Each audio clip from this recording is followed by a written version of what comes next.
Welcome to the Continuous Transformation Podcast, where spirit and science meet and creatively merge to give birth to the future. Disclaimer: high risk of life-transforming perspectives. This is the best time to begin your continuous transformation process. Your host is Advaitananda, a visionary, influencer, and scientist with a quantum physics background and more than 30 years' experience of yoga, tantra, and meditation practice and teaching. Widely used today, and the bread and butter of creating overnight gurus in human development, the carrot and stick schemes are said to be today's key to achievements and success. Taking a step out of the hamster wheel, Greg Garrett joins Advaitananda to discover the hidden costs of motivational schemes. Is it truly empowering? Or is it leading us into an even bigger prison? We are told if you finish your homework, you can go out playing. If you finish your food, you get cake. Motivations can have severe destructive side effects when we do not understand them. What's the best way then of educating people in order to move themselves off the carrot and the stick, the pain and the pleasure, the motivational schemes? It's a gradual process of understanding, first of all, the problem, feeling the difference between willpower, for instance, and a motivational scheme that simulates willpower. Without this awareness, it's very hard to replace them because you rely on them. We carry our best interest in ourselves. We don't need to have somebody outside of us who is thinking or feeling our best interest. Aspiration to better yourself, how is that born inside of you? It's already there. Make a little bit of peace, silence, stay in a tranquil place, and then you will see emerging from inside all these inborn aspirations. We motivate people when we cannot explain to people. When we cannot show to people, we try to motivate them. But the superior stage of learning is not programming people, is deprogramming people by showing them how it works. This is how it works. These are exercises that can validate your understanding. Now try it. Hi, I'm Advaitananda, and I bring to your attention today one of the most used schemes in our current mentality. The motivational schemes and the so-called carrot and stick. I wouldn't talk about this today because it's a lot of material out there. There are a lot of trainings for building up your motivation, and the topic is very hot, I would say, today. But the experiences I've made showed that motivations can have severe destructive side effects when we do not understand them and we use them indiscriminately, to some extent even to get us addicted to their effects. So for this reason, I picked up this topic, which was actually suggested by my guest today, and we will unfold it with some very interesting ideas, I am sure. Today, it is generally considered that a well-built motivation can transform for good our life and even our destiny, turning, as we say, a loser into a winner. And it seems that the results are validating these claims. There are lots of people today who say that they have been shifting their motivational setting and their life transformed entirely. But as you will see, there are some side effects and there are some hidden costs for this shift. The motivational schemes have the undeniable merit, on the other hand, and I have to give it to this way of thinking, that it brings back the attention to ourselves. Practically, the motivational scheme, the way it's built today, promise a way out from the fatalism of a destiny that depends apparently on the others, depends on the outer world, and it seems that we are bringing back the controls through this motivational scheme. Of course, the question is it truly like this? Does the motivational system truly delivers the freedom that it promised, or it is just a larger prison, as I will explain from the experiments and the experiences that I did, is a larger prison whose walls we cannot yet acknowledge as such. Our first touch with the motivational schemes happen when we are kids.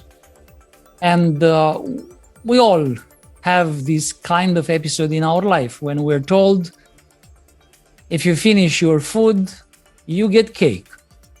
Or if you behave, mommy or daddy loves you more. Or we are told, if you finish your homework, you can go out playing. This happens to every one of us. It happens in millions and millions of homes at some point, at some stage of the development of every human being. Therefore, it is deeply embedded in our consciousness today and even in our culture. It seems that we are empowered by this scheme because it is up to you now to decide if you want cake. Because it is not said, I don't want to give you cake. It is said, I give you cake if you do this. You decide if you want more love, because it is said, if you behave in this and that way, I love you more. You are the one deciding if you want to go out and play, because it is not said you cannot go out. It is said you can go out if you do your homework. So practically, it is given this illusion that we get the control of the events and of the outcome, just with some minor conditions. The illusion to get control of your options is so big that we can very easily, too easily, accept the conditions without checking them. This is the reason why we tend to accept such schemes since we are children, because of our innate thirst for freedom and self-determination. And it seems like in a situation where we depend on the others, they give, through this motivational scheme, part of the control back to us. The one who controls our cake is giving back the control to me, saying, if you want cake, you do this. The one who controls my freedom to go out and play gives partially the control back to me, saying, if you want to go out, sure, just finish your homework. Now, once inserted deep in our being, the motivational scheme become the, let's call it the Trojan horse, or what in IT today is used, the backdoor into our system. And this backdoor, or this Trojan horse, is used by the society to control us afterwards. And of course, they say it is for our own good, but it functions exactly as the Trojan horse or a backdoor into our system because we are used with it since we are toddlers. This carrot and stick scheme, motivational scheme, it is said to be based on the vision of the philosopher Jeremy Bentham. It was derived from the old stories, the story illustrating the practical way to move forward the donkey. This scheme is far older than this. It is said that it was coined in the 18th century, but it is far older than this, embedded in the home education for many, many generations. Today, the carrot and stick motivational methods are used to shape our lives and our society.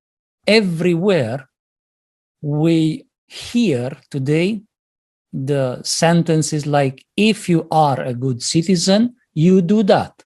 But if you don't do it, bad things will happen. And you can replace bad things with disease, pandemics, war, famine, terrorism, whatever you want.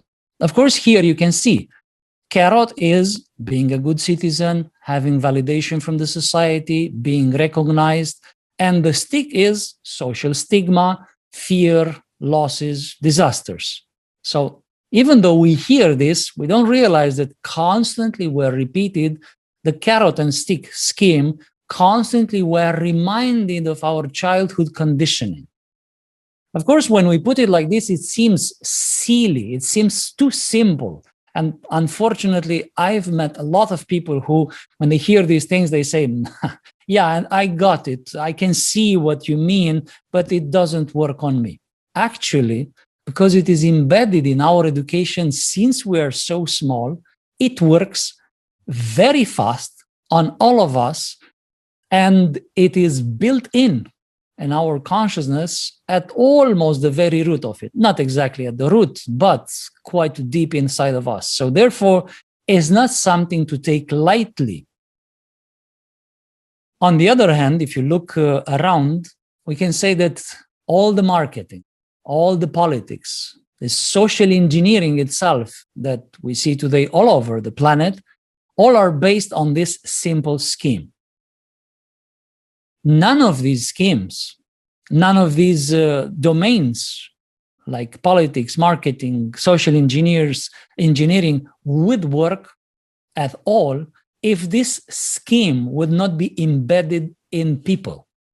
If we would be somehow immune, if we would remove the habit of working with motivational schemes, none of these aspects of the society would work on us.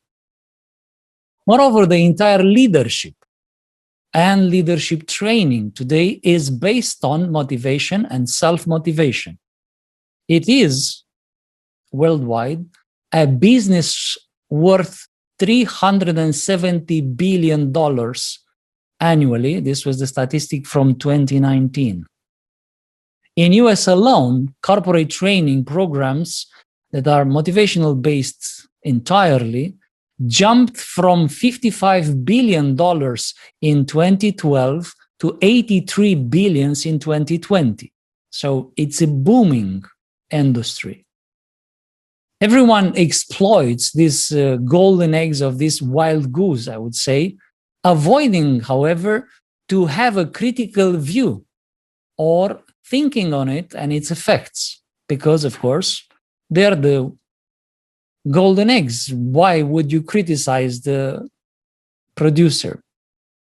The fast emerging domain of personal development is a market that is somehow another client to this carrot and stick old scheme.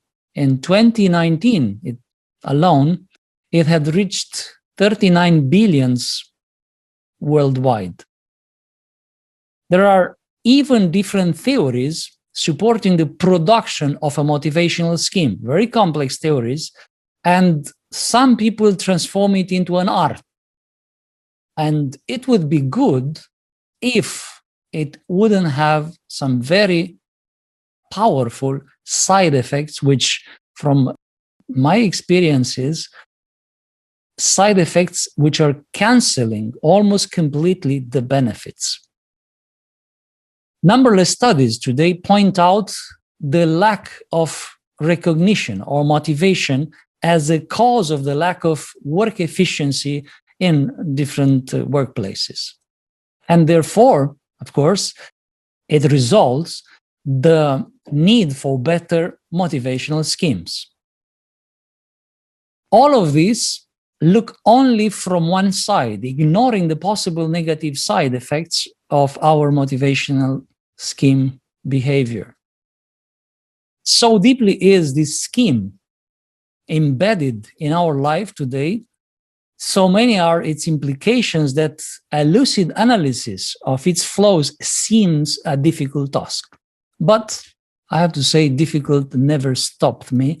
So we will proceed with our analysis now. I invite you today to carry on the flame of inquiry, a dear friend of mine from UK, Greg Garrett. Welcome, Greg, to this podcast. Thank you, Ava, and thank you for such an insightful introduction. I myself was born into motivational schemes. I experienced them in the family, in the church, and then went on to experience them in business. And then I've noticed that there's so many people now like me who are tired, fatigued, worn out. And it's as though we, for myself certainly, and for them, we've just been caught on this hamster wheel where there's no exit, there's no way off. And, you know, too much is not enough seems to be the mantra. Yeah. And yet everyone's been hypnotized into this view. And the harder I was running, the more fatigued and worn out I was getting. And I'm seeing this in more and more people who are now reaching out to me because they're beginning to see changes in me. And they're saying, okay, how's this possible?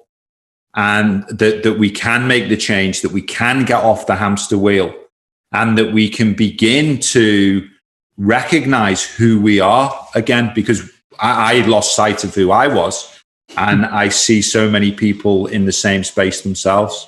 Right. So, Greg, for those of you, those who listen to us who don't know you, Greg is from Liverpool, but currently living in a paradisiacal place called Lake District. Greg is a typical successful businessman who also worked hard and motivated, as you also said, now yourself, to build wealth, but also life showed you a tough side in more than one occasion. And that led you to choices that are more and more related to rising your inner treasures rather than the outer wealth. Mm-hmm. Greg is the co-founder of Quantum Questions program, a program of personal growth and development. And also you open a small retreat center in Lake District in UK. And also, Greg is an NLP trainer, very skilled in interpersonal skills. And we met, I think it was 4 years ago in London in the Tantra Festival. Yes. So just I wanted our listeners to know you a little more. Greg, what's the angle that you want to bring in this very important topic, which is the motivational scheme? Yeah, the angle, Ava, that I want to hopefully bring to others is a message of hope. I want to bring an angle that there is another way, that if people choose to, there's an alternative option. And even though we've been caught on the treadmill and caught in the trap in a way, to show people that there is a way out, and to really give people the hope, and then encourage them, but maybe not motivate them to opt for the exit. Well, the first step, as I also mentioned in the introduction, the first step in very optimistic outcome is to acknowledge the problem. As long as you don't see the problem and you don't acknowledge it as such, you don't look into it, then of course you will just go on business as usual and results as usual. And of course, the problem with this kind of very profound flaws in some of the systems that we are using today is the fact that we don't correlate the side effects, very often quite disastrous side effects, with the action that generated them. So we just say, well, it can't be my diet the cause of my illness. What is this having to do with my illness? I just got ill and then I take some pills. And that is the problem. That is the solution, totally isolated with my lifestyle. Same with this. People say, well, I use some motivational schemes for success, and it worked, apparently. I got out of my losing mentality. I reshaped my inner belief system using a very good motivational scheme, and I got what I wanted. Of course, it doesn't have anything to do with the fact that I'm a little depressed, or I'm a little bit depleted of resources, or I can't enjoy now that I got what apparently I wanted. So this is I would say the short span of our view is preventing us to see the correlation between the cause and effect. The cause is separated by its effect when the cause and effect are distanced from each other in time or in space. That's the reason why we need to enlarge the view. When we enlarge the view, one of the first effects, generally speaking, is suddenly causes and effects starts to meet. And of course, the result is unpleasant because we start to realize, oh, so I was the cause for that unpleasant effect. Yeah, that's usually what happens. So and with this, Ava, though, it appears that people still develop skills, because I think there's a message that not everything's wasted. You know, so you mentioned about me, I developed communication skills. Not all of them I'm now proud of. I also developed solutions-based thinking. Some of the solutions didn't serve as well as I would now have liked. I also developed perseverance, but it was more of I now look at it as something that was unhealthy. Even though I was persevering, the challenge was I had this insatiable appetite, or this unquenchable thirst. So I was wondering if you could say something about that for people. Yes, I want to start by saying that this kind of desire to achieve something is the not aspiration, drive to build some skills, as you mentioned. You need to if you work in sales or you work in different domains where you interact with people, of course you would like to have the skill of interacting with people in a very convincing, in a very persuasive manner. I call it the temptation of the shortcut. There is always, and it's on purpose used, temptation of the shortcut. People would say, what's wrong with the shortcut? I mean, it's like, if I can find the shortcut, let me find the shortcut. And there is always an illusion of a shortcut. And from my experience, and I can even prove it with some arguments that are very solidly based on practice, very often you try to go from A to B, and you see the straight line, which, as we know, mathematically is the shortest distance between A to B, unless you vary the quality of the space. But that's another form of mathematics. So in a linear space, the distance between A to B, shortest, is the straight line.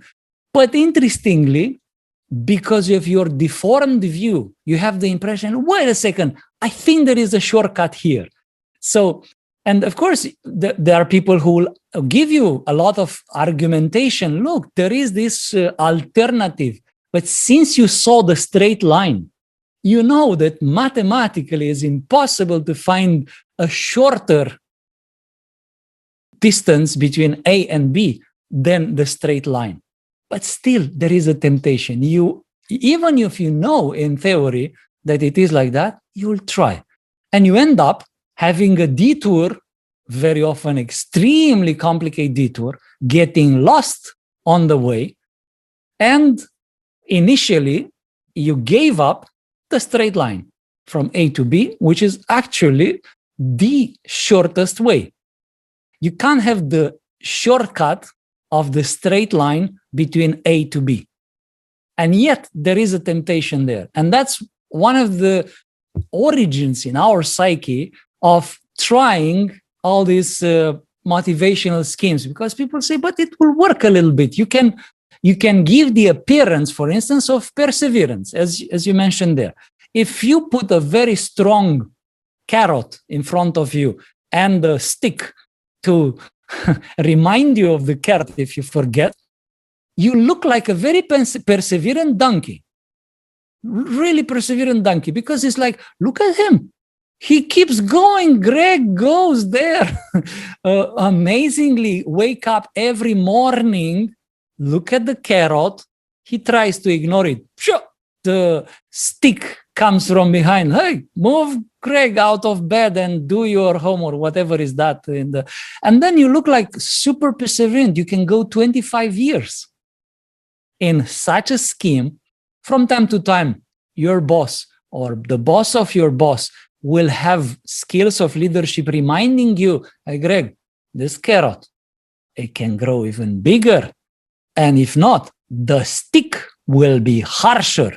So in this way, you feel like your perseverance is increasing. However, if you look at it, that's not perseverance. Perseverance is an autonomous state inside of us. It's the state which doesn't need motivation. Perseverance is enough to itself, as love is enough to itself, and you don't need to get motivated to love someone. You just love someone.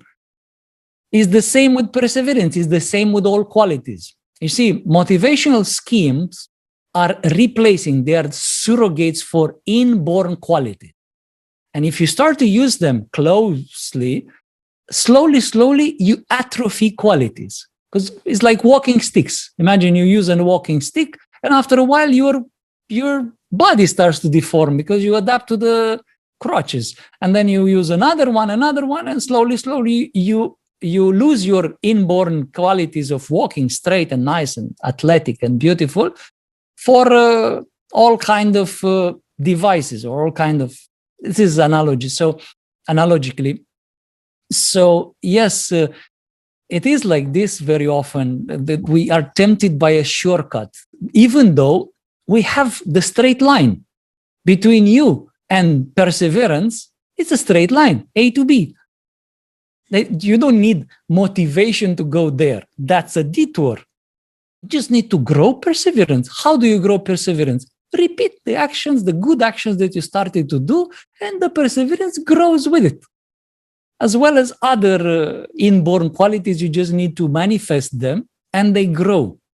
And there are also exercises, direct exercises to train, like today, correctly practiced yoga can enhance these inborn qualities that we have. But it's a direct action on it. You don't need to create inside the surrogate. You don't have willpower. No problem. I built a motivational scheme, which is practically a replacement, a simulation of willpower. From outside, you might look like, my goodness, you have such a willpower. Amazing. You keep doing that thing with such a will. Actually, you want the carrot and you're afraid of the stick.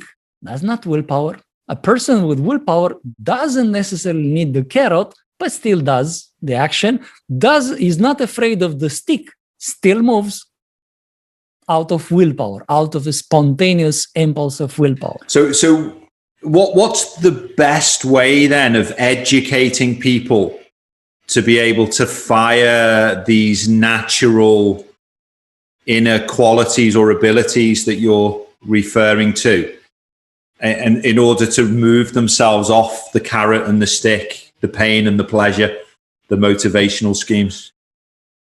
It's a gradual process of understanding, first of all, the problem, feeling the difference between willpower, for instance, and a motivational scheme that simulates willpower.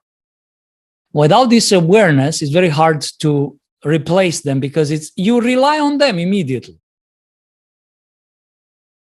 You see, even my explanation about the motivation and the disastrous effects of motivation is a motivation in a way. People will try, and I know from experience, people come to me and want to be scared a little bit. So they say, can you tell more about it? With other words, can you hit me with a stick more so I jump off the motivational scheme? I can't do that, because if I do that, you keep going, you are motivating yourself now. All you can do is, out of a spark of superior intuition, aspiration to better yourself, How is that born inside of you? It's already there. Make a little bit of peace, silence, stay in a tranquil place. And then you will see emerging from inside all these inborn aspirations. And inborn aspirations will trigger inside of you the aspiration for the skills that you need, like willpower, for instance, without the motivational scheme. Now, understanding also, oh, wait a second, I don't need to raise my willpower because otherwise it will be bad, because already I built something there. No, I feel the energy of willpower, and I want to have more willpower. Directly from inside of me is this aspiration, and I just grow it. There are even exercises that can grow willpower. I will use them just as tools. And then you grow willpower, and you use it when it's needed, period. It's very much like children play, reason for which in the ancient time, they used to call this the play, the game, not the work. Because it's exactly like children are playing. They don't have you cannot tell them, if you don't play, your limbs will grow weak when you are big. Your lungs will be shrinking because you didn't run when you were a child, and so on. It is true what I'm saying now, but we cannot tell to kids, please play because of this and that. No, kids are playing just because it comes from within. And interestingly, is in their best interest. Now, exactly the same happens with us. We carry our best interest in ourselves. We don't need to have somebody outside of us who is thinking or feeling our best interest, which is, by the way, one of the reasons why we externalize power today and we create disastrous politics, economics, and so on, because we have this strange belief that somebody else will have my best interest at heart, so to speak. Nobody can have the best interest in their heart better than you. It's inscribed in your heart. All you need is to listen to it a little deeper. And once you start to get used with the whispers of the heart, so to speak, you start to realize, wow, I have the aspiration to be better in willpower. Good. Let's look in the book. There is an exercise here. I will do it. And you don't need to say, I'll do the exercise, otherwise I will rot in hell. No, I just do the exercise because I aspire for this strong willpower in my life. So I can wake up in the morning, fulfill the daily program, whatever that aspiration was, just like that. So in this way, you don't need to expect more complex system. People usually expect that. Actually, you remove from these very intricate schemes that we build, and you remain very simple. So Ava, I just what's coming through to me is that what you're describing, I would say, didn't come easily to me. I felt and have felt it was an incredible struggle. The thing that most blessed me, as I experience it, was coming into contact with yourself, who's a very precise teacher, who's able to be specific. Because before that, I was reading books, but I was just getting more lost. They were sending me further outside.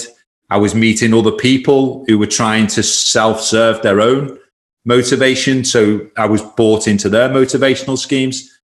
So it was a pivotal point for me to find a teacher who could give very specific instruction that allowed me, and I remember your words, Greg, just take the steps that I encourage you to take and you will eventually get there. And, some days I loathed the taking of the steps, yet I kept taking them.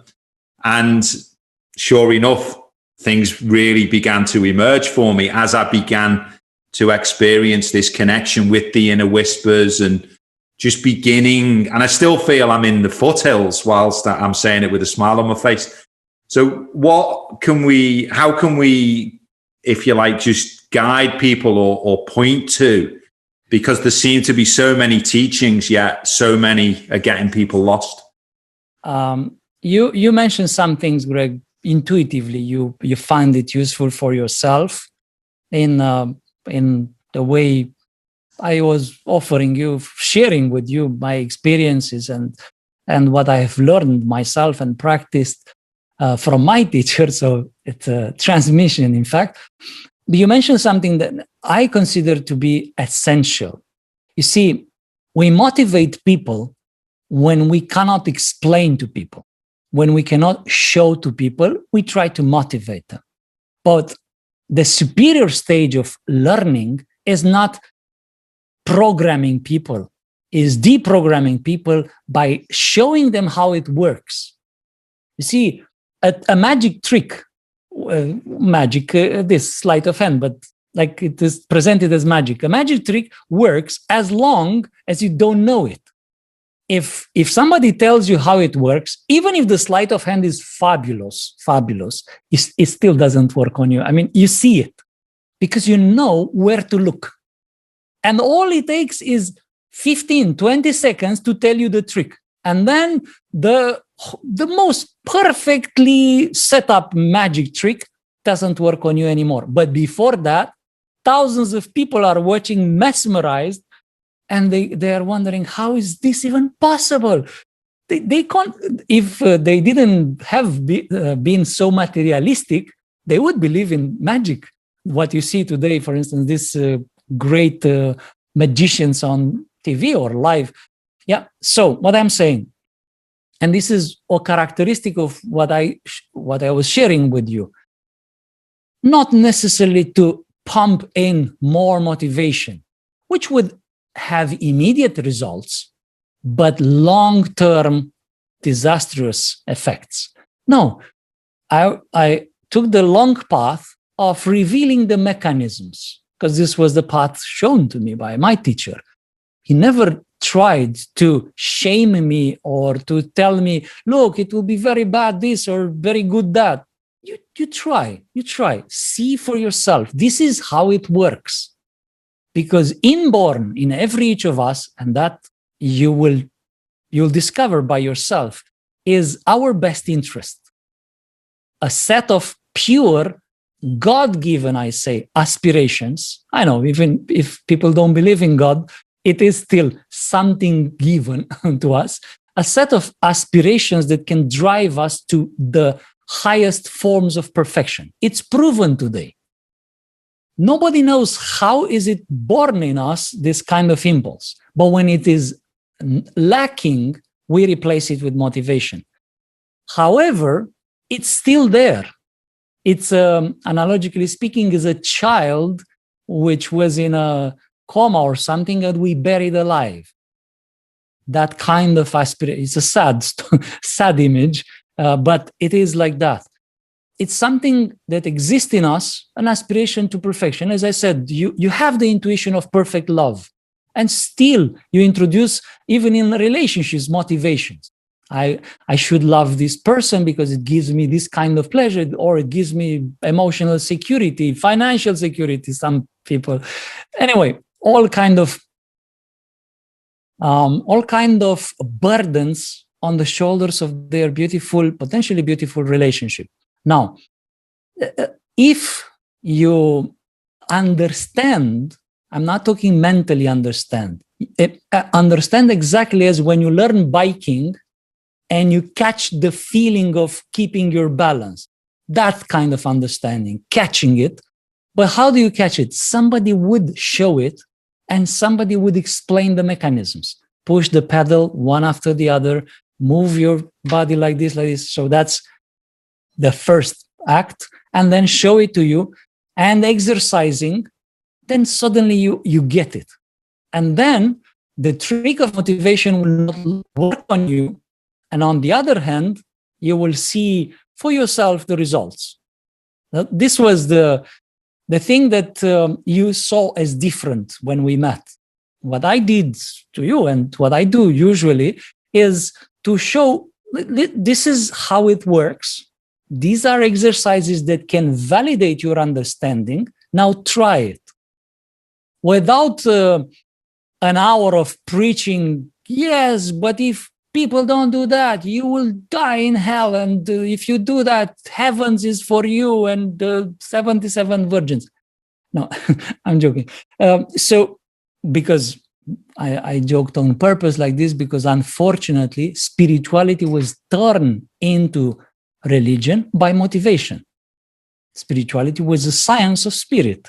And then it became religion when it lost its objectivity and it started to be motivational sessions. Do this and you will, and don't do that and you will do that. What? Carrot stick, all over the place. It used to be very precise. And this is what I find essential today. And it's hopeful because in this way, you will see for yourself, yeah, look, that's the mechanism. When you see the mechanism, it's like deflating the magic suddenly. Now I see the trick that is done to me. Then now replace it with your observation, your experience, and so on. And then, Ava, what I experience is you start to see the mechanism, and then all of a sudden, though, what's revealed to you are corrupt attitudes in yourself. So things like, dishonesty, greed, laziness, that just seems to be. And what I observed then is a lot of people don't want to go there. Is there some encouragement we can give them to say, the way to observe this is, and then the way to approach it is the. Yeah, you speak about this, what I call the scary moment when you turn the light on in your room. All your life you lived in a crowded, totally filthy room with a small candle, so you never see the whole picture. And then somebody shows you where the switch for the light is. And of course, some people, full of enthusiasm, they go and turn on the light. They scream in the first moment and scare all the others who are about to turn on the light. They say, whoa, what happened? I should not turn on the light because I don't want to be so scared. It's your room, after all. It's your life. Room here is life, your own life. It is true, in the darkness of our unconsciousness, we accumulate all kinds of strange habits, visions about ourselves which are not true, belief systems. Also, we did things that were not exactly as you said. So, yes, it takes a little bit of courage. Courage, which, of course, can be also grown. Once you know, and once you get warned by somebody who did that before you, and stay next to you and say, listen, you are about to turn on the light. I'm warning you. You will not like it. I've seen people laughing, saying, no, trust me, I'm, and then turn on the light. They freeze there. And eventually they slip a strange sound out, and okay, it's fine. Now it's gone. The good news is it's not a big deal. It's just scary in the beginning because of the completely unreasonable image we have before about ourselves, about our life, about what place we occupy in our the position in our life and people around us and so on. I met once a person who went through such a process. He was just like you, a very successful businessman and very large family around him and lots of friends. And he had a good life to his standards at the point. Then he turned on the light. He was so scared. The first thing that scared him was that he was actually surrounded by people who didn't love him. They just stayed with him because he was so powerful and so influential and so rich. And he called me crying. He was taking refuge in a monastery, which he never entered or something. He was crying and said, can you come here? I need to talk to you. She's like, but what are you doing there? Did you suddenly? And he said, no. I came here because it was the only place these people will never come. And he was sitting there and starting to realize his life was empty. Of course, the good news is after a few weeks, he started to shift his perspective, and the old friends, yes, they left him because they said, now you are boring. Now you are not interesting anymore. Fine. But people who truly love him, people who truly care for him, people who truly care for his friendship, not for the friendship with his account or with his social position, they started to appear in his life. Now, this shift, this transition is always scary for the ego, for the old us. I would encourage people to not be so scared because the world is in a crisis. So it's the best time in this storm around to give a scream when you get scared. Because now it's a storm outside there. So it's not so, you cannot be embarrassed. I'm screaming in the middle of a quiet neighborhood. Relax. It's crazy out there. So you can scream of being a little bit scared of yourself, of what you find. It will be dishonest for me to say, no, don't worry. You will never find something difficult. No, it would be just marketing, selling, and it doesn't work anyway. You will find difficulties, but never these difficulties are more than something you put there and is not true. So it's always reduced to all this confrontation on your part is reduced to the decision. Do I like or love the illusion, the false me, the false life I have, or I love to be more real, more true to myself? And then follow your choice. Of course, if you still like the illusion and you say, like in that movie Matrix, ignorance is bliss, put me back into Matrix, that was your the last line that you have in the real world. Then you're back into the Matrix, you turn off the light and you live just like before. There's also a possibility. Nobody will stop you to do that. But if you choose to pursue your true nature, then it's true. The road will give you awards, unbelievable awards, but it will also scare you sometimes when you will find out what you put there.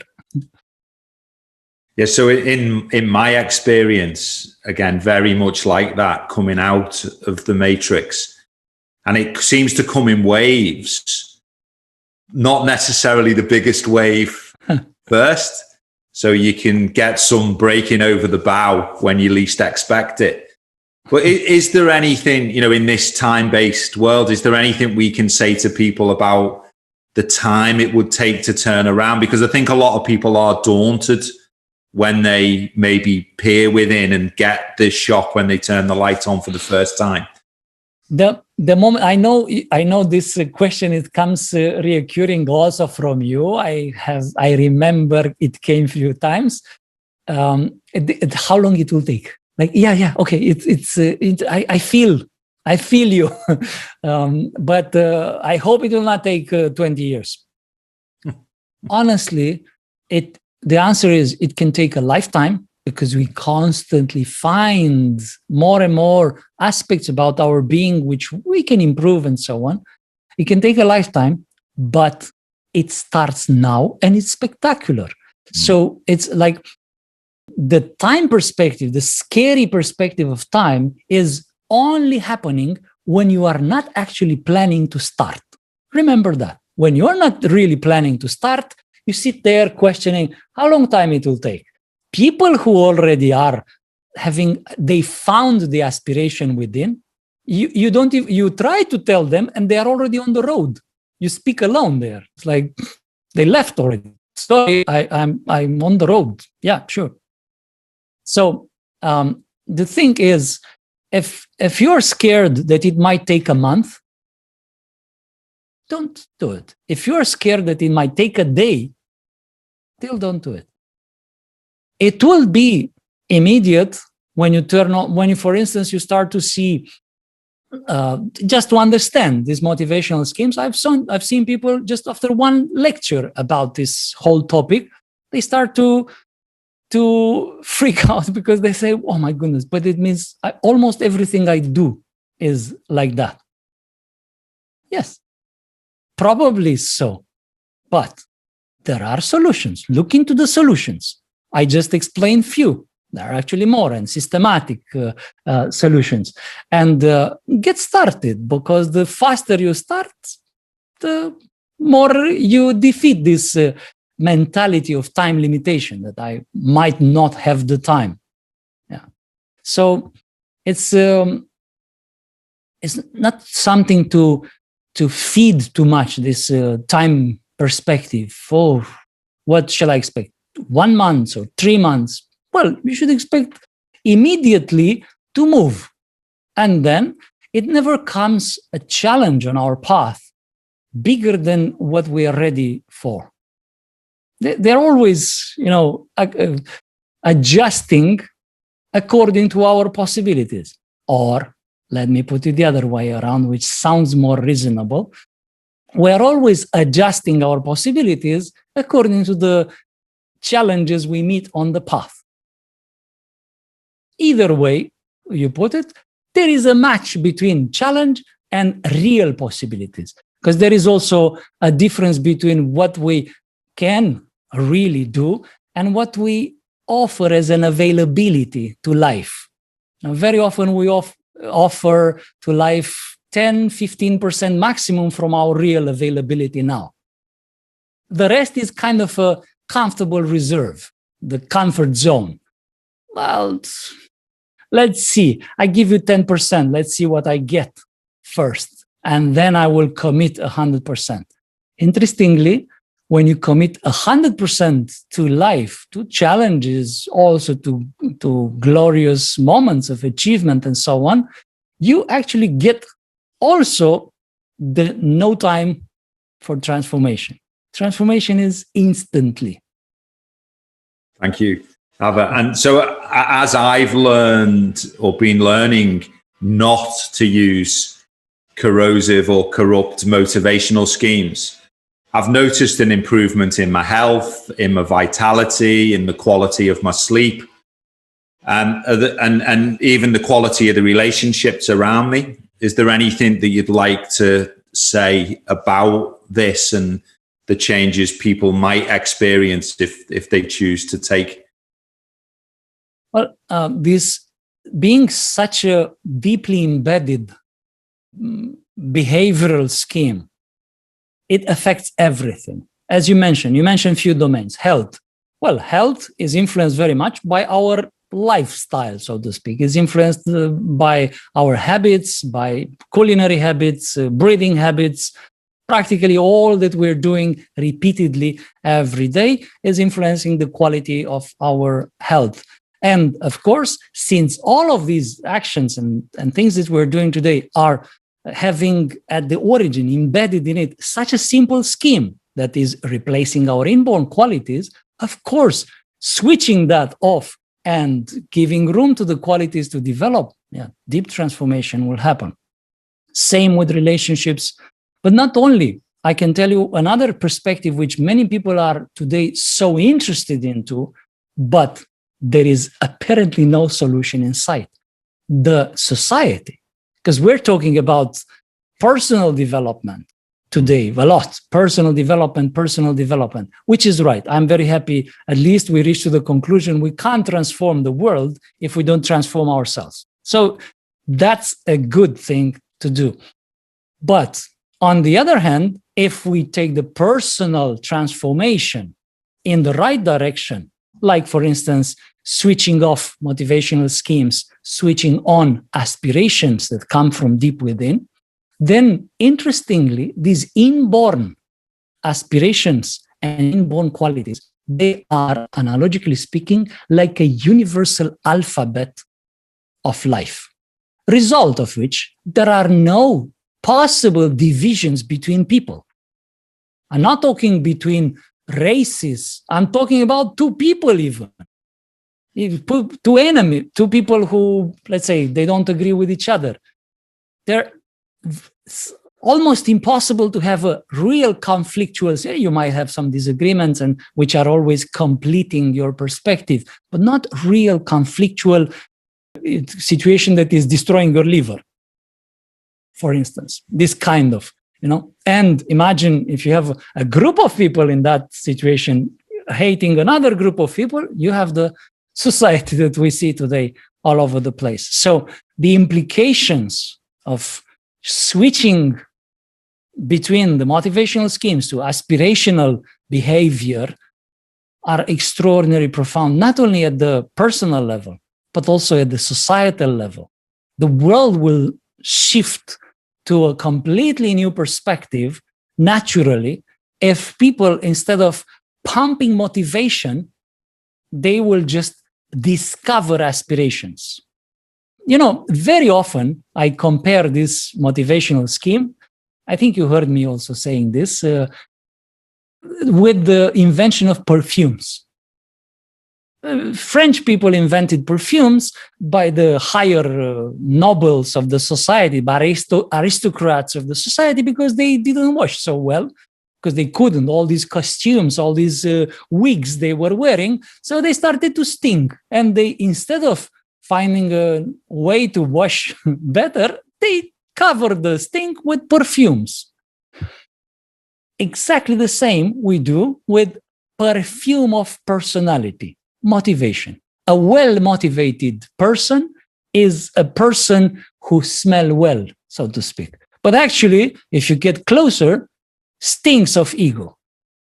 A well-motivated person stinks of ego. And it's a paradox, That's the reason why you keep a little bit of distance today, because you don't get too close to people. Why? They can hurt you, they say. Yes, it's true, because very often they have a surrogate of qualities. And when you get closer, it stinks. Analogically, of course. But it's a model to understand better this difference. So that's why, in a certain way, it is... it's growing from within an entire world. So another area of this that really fascinates me is this area of sales, marketing, persuasion, and in the business community, where either me acting as an individual or a team that's motivated by sales bonuses or wanting to pay expensive mortgages or pay for fast cars, need to hit a certain result. So, this individual motivation seems to find itself enmeshed in a collective consensus. And it's something that I'd like to understand more about in terms of, how we not only then are getting ourselves out of these motivational schemes and how aspiration works in business, but also then how to support the team and the collective business. Yeah, this I think will require an entire episode. But just to get started now, and I invite everyone to follow up. So I invite you also to follow up in another episode of this talk. Just briefly now, towards the end, this implication of these motivational schemes, as you said, in people feeling more recognized or to get motivation, these bonuses and all this, of course, apparently, they give more productivity, they give a little more incentive, efficiency in work and so on, according to statistics. So there are results there. But the side effect is all these motivational schemes are unhealthy way to run on battery until you use it all. And then for instance, in many corporations, they are talking about this expiration date of especially the people from the higher ranks of leadership. And it's even calculated how long on each level in the corporation the managers will last. After which, of course, this is a statistic, and statistics are merciless always. After which, simply, the phenomenon of burnout is taking its toll. And there is very little correlation, unfortunately, as I spoke in the beginning, cause and effect between the use of motivational schemes, the use even of these bonuses and on perks and the burnout phenomena. In reality, the burnout phenomena is a direct result of this kind of motivational scheme, because in a certain way, you are using your system unconsciously on autopilot, burning the fuel insanely, intensely, until everything is gone, so to speak. So you're emptied, you're depleted. So, of course, if leaders, corporations will understand this simple truth that we're talking here about, they will shift their perspective. Of course, as I pointed out in the beginning, motivational schemes apparently give you an empowerment. And that's the very big problem. It's this illusion, at least I hold something now. You ask me to give up this, which carry my business well, to something that I don't even know if it will work. Well, it will take a while, the transition, but those brave souls which are already making this transition, you are one of them, they are a proof that it works. They are a clear result of this shift.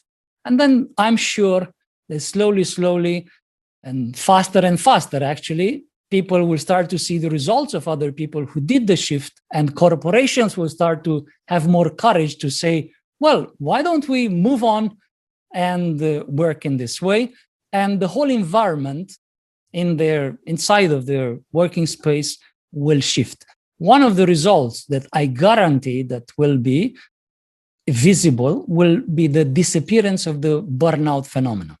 So you will have people who can last in extremely big pressure with high responsibility level extremely well for years upon years without the burnout, which, of course, as you probably know, the burnout phenomena in itself became, in this moment, in the life of different industries and corporations, one of the most expensive phenomena that they try to deal with. They spend hundreds of billions in from retiring packages to all the attempts to increase the motivation to do something to prevent the burnout phenomena.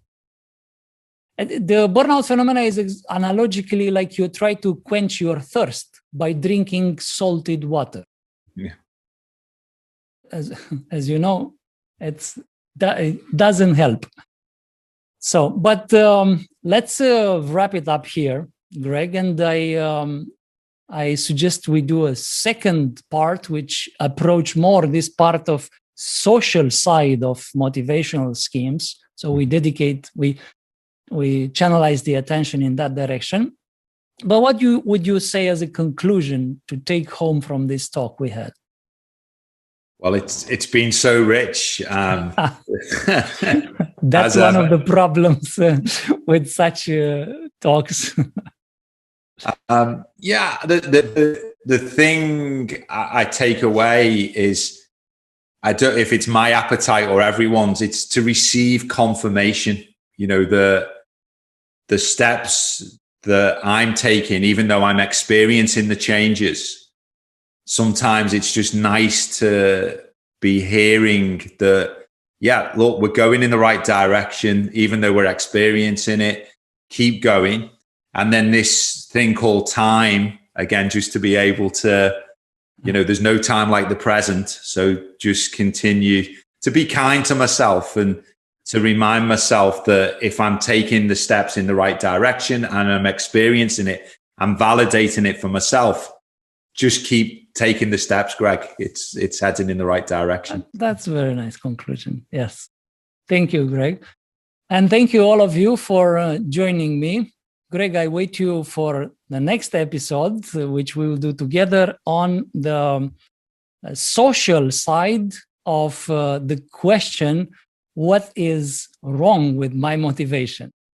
Or is there anything wrong with my motivation? Thank you all for listening, and please don't hesitate to write, to comment, and don't forget, being alive is a continuous transformation. Thank you. Thank you for listening to the Continuous Transformation Podcast. For more episodes, articles, and events, visit advaitananda.com.